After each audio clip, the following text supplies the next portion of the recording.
Please be seated.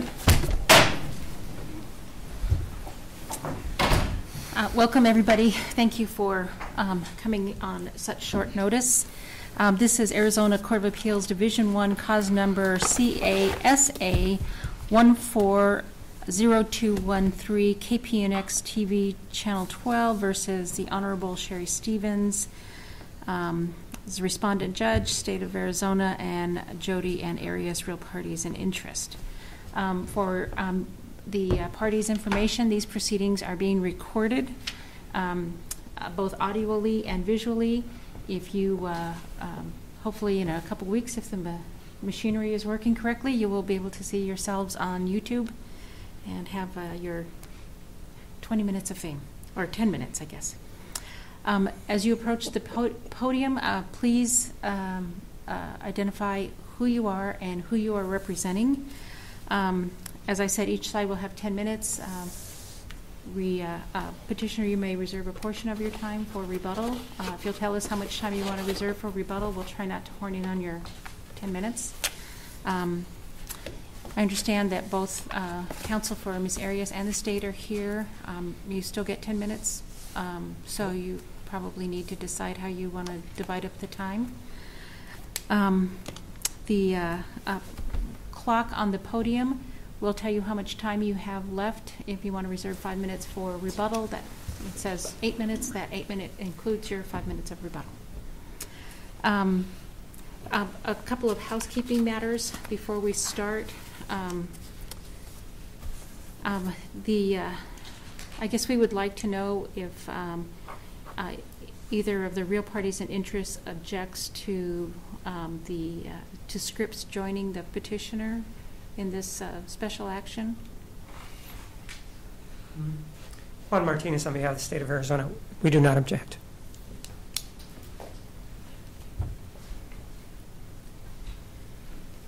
And Kirk Nermy on behalf of Jody and Arias. We do not object, although if there's been supplemental pleadings, we have not seen anything. If this additional petitioner has filed anything, we have not been made aware.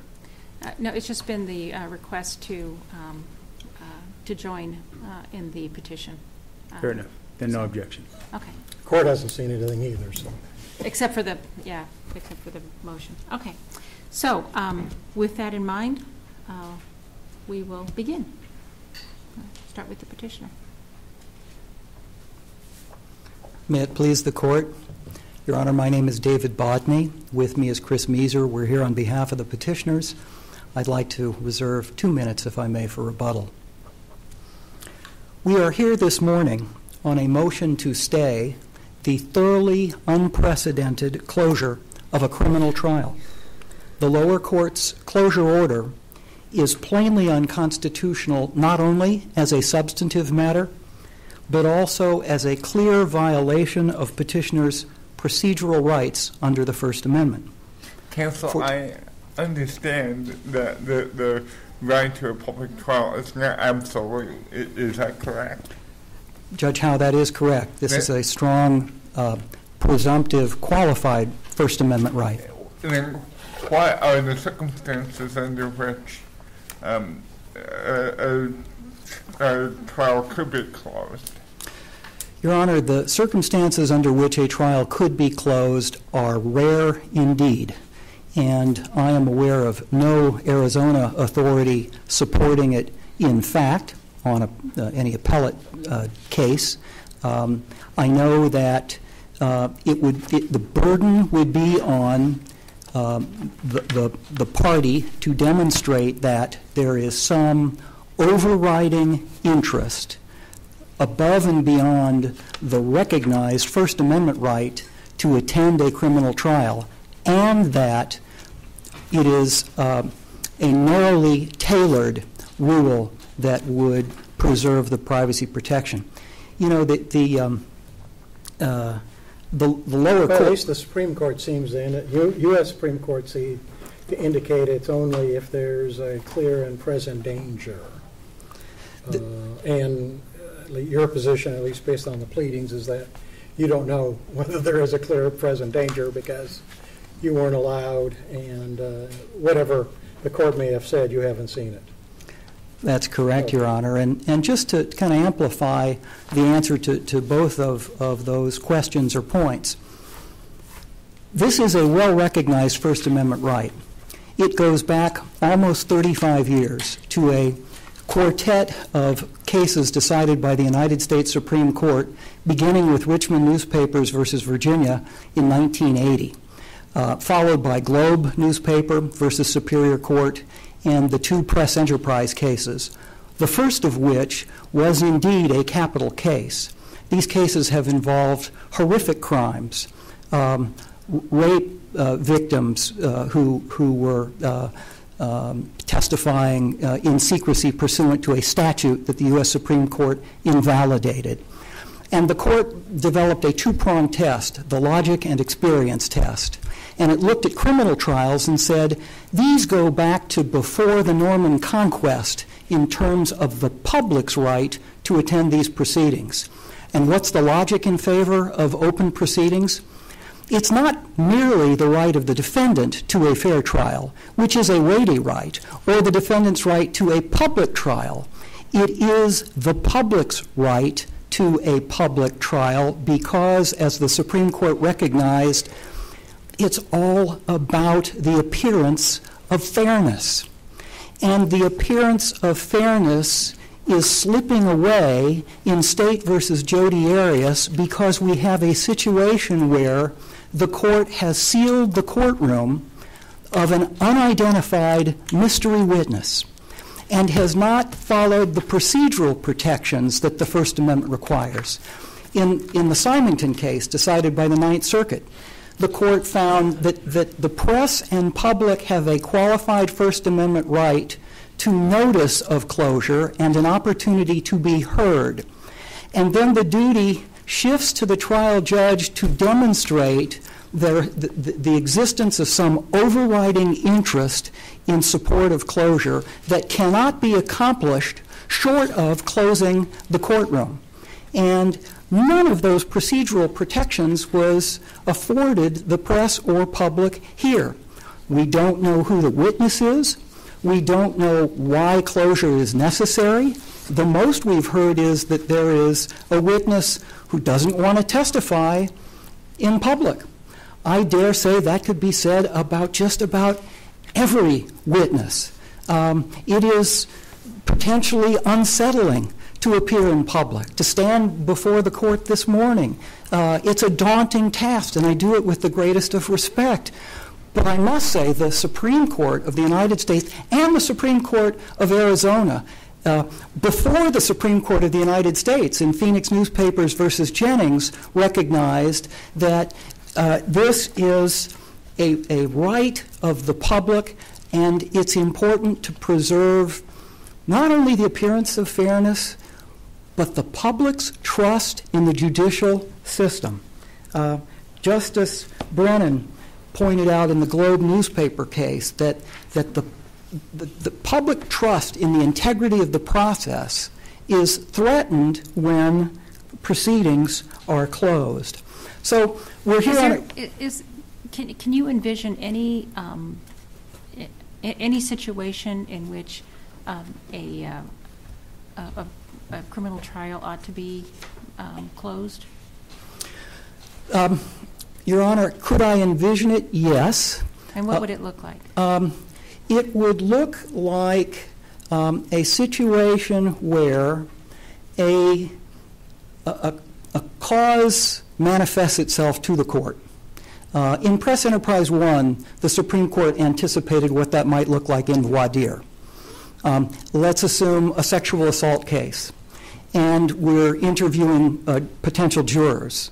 And one juror is being asked a question in open court because the Supreme Court has said voir dire is subject to the First Amendment. And counsel wants to ask the witness whether you've ever been raped. Have you ever been sexually abused? And a juror has a duty to answer that question truthfully, but approaches the court and says, Your Honor, I would like to answer this question or this series of questions in camera. A lawyer could help the witness articulate that request so that just that narrow portion of the testimony occurs in secret session. a transcript is preserved, and then maybe the name of the potential juror is redacted, but at least the public knows what's going on, what's happened. The risk here is that we've got a case that's been going on for 6 years. Millions of dollars have been invested in this case. Countless weeks and months of testimony have already gone by, and we have no way of knowing where this will end. Maybe the defendant wants to put on her entire case in secret. Maybe all the witnesses would prefer to testify secretly. And if the lower court standard of closure were acceptable under the First Amendment, the remainder of this case would take place under the shroud of secrecy. And that's not only unfair, that not only erodes the appearance of fairness, but it doesn't comply with the procedural protections that our Supreme Court has said must be followed. I know you want to reserve the portion of your time, so. Unless there are other questions, I'll save another minute and a half or two, and Okay. Thank you, Your Honor. Thank you, Mr. Rodney.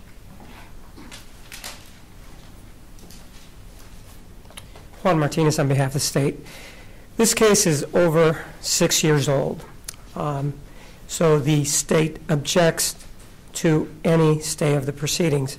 The family of the decedent, Travis Alexander, have a right to have this matter concluded as quickly as possible. So the state objects to the requested stay. Thank you. Thank you, Well, Mr. would the state object to anything lesser? Well, what if the court, what if we decided to stay the order? Well, if the court decides to stay the order, then that is something that we will abide by. I think that for me to answer it adequately, I think I would have to talk about the witness that is testifying. Okay.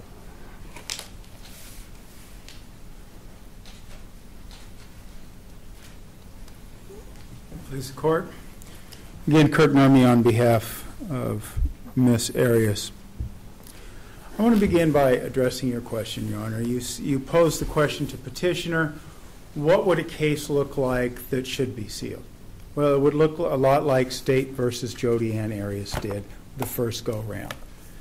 I say that because it was a case in which my client's life was on the line, and all mitigation witnesses, to the point where no viable mitigation case could be put forward, were threatened to the point that they would not come forward and testify. In fact, a case in which all defense witnesses were threatened either through social media or direct contact about their testimony. It would look a lot like that. And it would look a lot like that again in terms of Ms. Arias' ability to fight for her life if, in fact, the courtroom doors were open to these threats again. Well, but counsel, the court has a wide range of things that it could do to address any particular problem that is presented to it. And closing the courtroom is a very drastic thing. You're right. But I would refer, to answer your question, I would refer you back, Judge Stevens issued a sealed minute entry on November 14th of 2013. The petitioner is well aware that the petitioner comes forward saying that they had no knowledge of this. We have had lengthy debates about whether the viability of this order or not. And back in November, Judge Stevens, through Rule 9.3 and some of the death penalty jurisprudence related to sentencing, said this is something that we will do if the situation permits itself. And we put forward, and I think Judge Stevens was in the best position to assess this, because obviously we had a situation where she was not only dealing with the threats that the witnesses were experiencing. Let's back up. Okay, we sure. don't have any information about that order. That's not been filed in this case. So if there was an order other than the one that we're talking about, that's not a part of this record. Okay. So we, why and wherefore. Let me ask this. Are we just talking about the one witness that the court has sealed the public from? I think we are potentially... Well, but at least as I understand the order, we're just talking about this one witness. The current order relates to one witness, but it is, the backdrop for the order is the order of November 14th, in which Judge Stevens recites and recounts the reasoning for her ruling and the backdrop of why she would engage in the procedure she engaged in.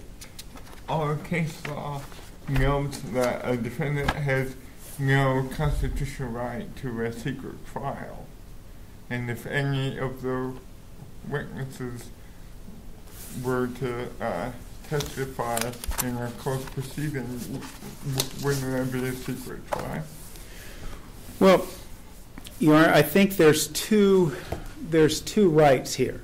We talk about the First Amendment rights and the secrecy issues, which are valid, I would agree. But I think when we look at the superior rights of someone defending their life, and if they cannot give full effect to mitigation under capital jurisprudence of Lockett v. Ohio and Eddings v. Oklahoma, all these cases, if she cannot give full vehicle to that mitigating evidence, then a death sentence can never be imposed. So the dilemma is true, and if this were in a capital case, I would concede that my argument to the court would be vastly weakened. But because it is, I think it is not, because these rights are superior.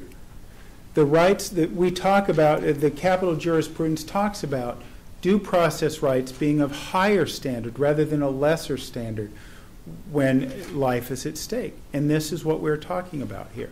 And what we're ultimately talking about, Your Honor, I think is a restriction that is temporary. We are talking about really limiting reporters from doing what they're doing today, sitting in the courtroom, tweeting about the case, and running out and reporting about it. That's what's happening. But all the proceedings are on FTR. They will get the which is the recording of the proceeding, and they will get a transcript of it. So in that regard, I would say secrecy for now, if you will, is of much less import or much less of a constitutional harm to Ms. Arias than not allowing her to present or give full effect to mitigation. What about secrecy only with respect to the time that the witness is testifying, as opposed to whenever the verdict may come back? The concern becomes, well, first of all, we have a couple issues that I think arise there in what you are saying. One, the threats can come subsequent to, immediately after the testimony and not after the trial, but those people might also be rebuttal witnesses. So if they are presented in defense and then they are threatened afterwards and they don't want to come back, then we still have that incomplete. They cannot rebut what the state's experts are going to say or what any of the state's witnesses are going to say. So does your rule and your request extend only to the testimonial portion of the trial? Once the testimonial portion is concluded, then the secrecy can be voided at that point? Well, I'm not exactly sure what you mean by voided, but the secrecy would be lifted. Lifted. Well, to an extent, yes, and to an extent, no. And I say that because the proceedings to this point have been open. Opening statements, the state's witnesses, that sort of thing. There are certain witnesses who feel threatened. Certain but not all mitigation witnesses who feel threatened and feel like they may not be willing to put their life and liberty at stake to come testify. But we're not saying, well, after that, it needs to be closed, like closing statements need to be closed or anything of that nature. We're talking about select witnesses, one of which is an issue before this court, but select witnesses who do not feel like they can offer valid testimony or any testimony if their identities are going to be revealed. Well, and so that raises something interesting to me. If the harm is that the witnesses will be threatened once their identity is revealed, then the only way to avoid that harm is to keep the witnesses' identities always unknown. I'm troubled by that. Well, as you should be, but I don't think that's what we're asking for. We're asking for the lack of intimidation that comes from the immediacy of the reporting of the trial. Because what I could do, I mean, I would need more than a minute and a half. I could go through the histrionics of the fact that under today's day and age, threats can be made in real time. So people could threaten witnesses when they were watching it on live stream. People could threaten witnesses during their testimony. They could receive email threats. They could receive threats by Twitter. I receive these on a daily basis during testimony based on a particular question I might ask. So isn't the threat of intimidation always existing then? Well, certainly it's always existing, but this is a way to vacate it. And I think we have to say, and your honors would know better than I, 9.3 is there for a reason, right?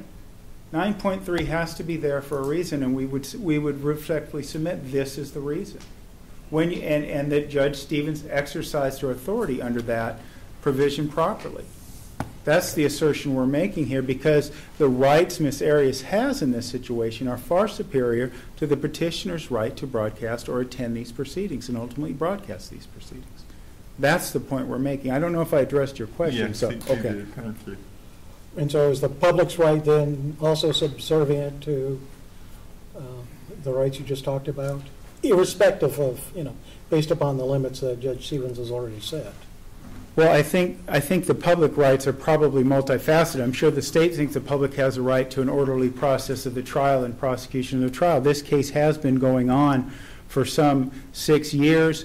One of the things I pointed out in my motion is that jurors were told that that the trial would be done by December 18th. It may not happen. We've already lost 2 jurors.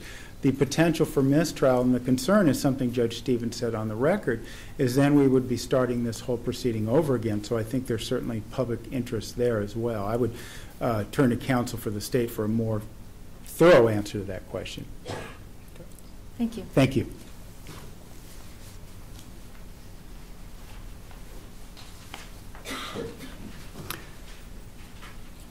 Your Honor, this case cries out for this court's remedial protection of the First Amendment right of the press and public. Let me address the state's concern. We're not asking for a delay of the trial. We wish this hadn't happened. It can be remedied by an order from this court to release the transcript of last Thursday's proceedings and open the courtroom doors, and the trial proceeds and they haven't lost any time. But let me address some of the points made by the defendant's counsel. There has been a confusion of the Rule 122 right to have a camera at this criminal trial and the First Amendment right, or the right under Article 2, Section 11 of the Arizona Constitution to attend the trial. Counsel for the state was talking about a sealed hearing with respect to cameras in the courtroom. And the court has decided, having had cameras in the courtroom throughout the guilt phase of this trial, there will be no camera broadcasting live during the sentencing phase. And we live with that because it's a balancing test under Rule 122. That's not the rule here, and it's not the First Amendment law. In a case decided by the United States Supreme Court in its Waller versus Georgia, the court said the explicit Sixth Amendment right of the accused is no less protective of a public trial than the implicit First Amendment right of the press and the public. When the defendant objects to the closure of a suppression hearing, in that case, the hearing must be open unless the party seeking to close the hearing advances an overriding interest that is likely to be prejudiced. This isn't a camera case. I realize I'm out of time. I would just like to close, if I may, with the Chief Justice's language from the Richmond newspaper. People in an open society do not demand infallibility of their institutions, but it is difficult for them to accept what they are prohibited from observing. We don't know what's going on, and I think we've just heard the risk of being kept in perpetual confusion and darkness looms in this case unless the court steps in and enforces the First Amendment rights of the press and public. Thank you. Thank you, Your Honor. Thank you, counsel, for your arguments. We will adjourn and issue an order today, so that whatever we decide can move forward. So hopefully we will have that out this afternoon sometime. Thank you very much.